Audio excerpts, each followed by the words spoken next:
Hello mga palangga. So pag-usapan natin si Willie Revillame kung saan tumatakbo na independent sa 2025 election. So kilala naman natin kung sino siya. According to him, 21 years siya bilang isang host na kung saan ay naglilingkod. Tumutulong sa mga palangga ng mga contestant. Ayan, mag-lipstick muna tayo. Nawala ang lipstick ni Inday. Ngayon, okay. So, i-analyze natin bakit siya independent. So, ako ano ba yung take ko dito? Susuportahan ba natin siya or what? Sabi ko nga sa mga vlog ko, pagbigyan natin yung mga bagong mukha at may mga track record. Tinitingnan ko naman siya at in the past, yun nga, di ba? Dahil siya nga ay host ng, nagmimigay ng pera, yung noontime show na yan, madalas ang daming nabibigyan ng pera, of course, coming from doon sa kanilang programa. At sabi nga niya, hindi daw, marami na raw naging presidente, na mga galing, mga abogado, ganito, ganyan. Hindi naman nagbabago ang buhay ng tao. Tama naman siya doon. At hindi naman kailangan nga abogado ka. Totoo yun. Ako naniniwala ako na hindi naman kailangan na abogado ka. Hindi naman kailangan na matalino ka, magaling lahat. Ang iyong pronunciation, English speaking, ganyan-ganyan, chuchu-chuchu. Ang daming mga magagaling na mga abogado na magnanakaw. Magsimula noon pa. So, pero ako, I think, dahil nga first-timer siya, at if you talk about helping people, meron naman tayong nakita sa kanya, tignan natin kasi if you compare Willie sa ibang nasa ngayon, nasa Senado ngayon, makikita mo na medyo may maganda pa siyang ginawa. But let's analyze. Ako, ang tingin ko dito, bakit siya nag-run ng independent? The fact na very visible siya nung unang mga time ng maisog, sinuportahan niya sila Inday Sara at Duterte talaga siya. At nakita ko si Willie sa stage nung umuwi ako sa Pilipinas sa unit team Di ba, kumanta-kanta sa dyan. At saka Duterte talaga siya.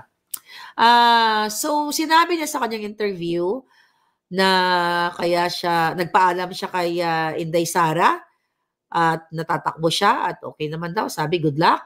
At nagpaalam daw siya doon sa yaya ni Bangag. Na dating, nanglilimahid. Ngayon, nanglilimahid pa rin. Anyway, at kumakamal ng kaba ng bayan. Okay? So ngayon, mga kapalangga, I hope si Willie Revillame ay talagang totoo yung sinasabi niya na naririnig niya yung mga hinaing ng mga contestant, pambili ng gamot, pambili ng pangmatrikula, kung ano-ano pa. At sabi niya, for 21 years, hindi naman daw nagbago ang buhay ng mga lolo't lola o yung mga naging nakasalamuhan niyang mahirap. That's true. Actually, kaya nga sabi niya, gumawa ng mga batas para protektahan ang mga mahirap. And I hope ito mga statement na ito, hindi lang siya statement during tatakbo ka or during the campaign. Kasi alam naman natin, ang mga tumatakbo, lahat naman yan magaganda ang sinasabi. Lahat naman yan, magaganda yung pangako. Tapos pag nakaupo na, iba na yung ginagawa. And I hope kapag napagbigyan siya, wala naman akong kontra sa kanya dahil wala naman siyang ninakaw sa kaba ng bayan. So definitely, yung mga taong walang namang ninakaw sa bayan, at nakikita mo kahit papaano may integrity in terms of helping. Well, personal life niya, I don't, okay naman siya, di ba? Wala naman siya mga controversial. Wala naman siyang controversy talaga na naging masama siyang tao.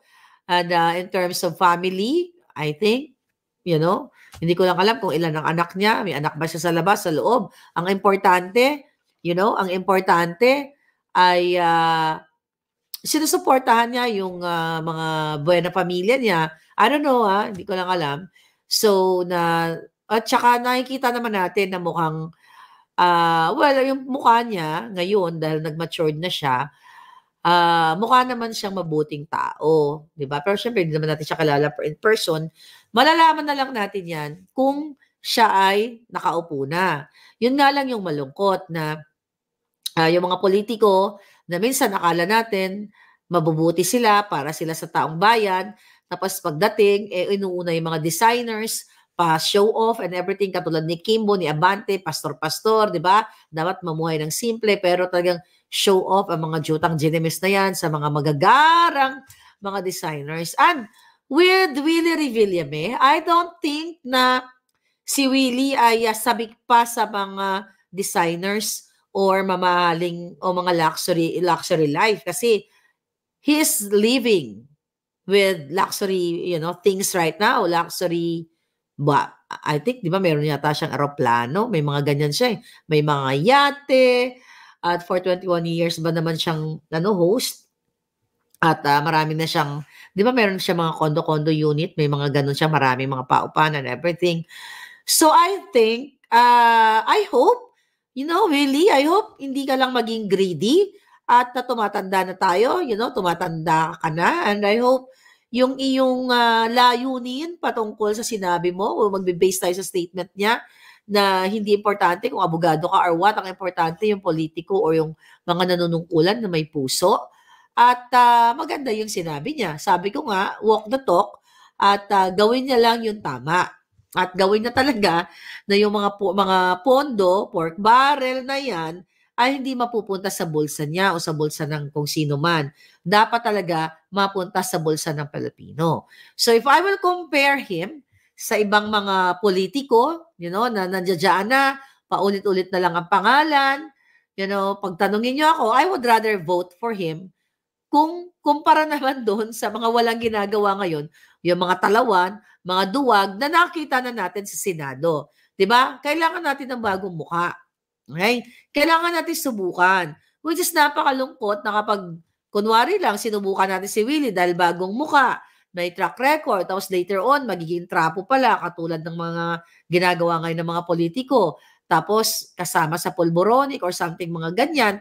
So, mabubudol na naman tayo. Which is, we cannot, hindi natin, di ba? Hindi mo naman nakikita yung future eh. Di ba? Kasi kung nakikita lang natin ang future, di sana 100% ang saya ng mundo. Pero syempre, let's give people a chance. Kung totoo talaga yung sinasabi nila, then kapag nagloko-loko, di boljakin natin ng bonggang-bongga. But dun sa kanyang, lahat naman ng politiko, magiging maamong tupa yan, yung mga dramatization 101 nila.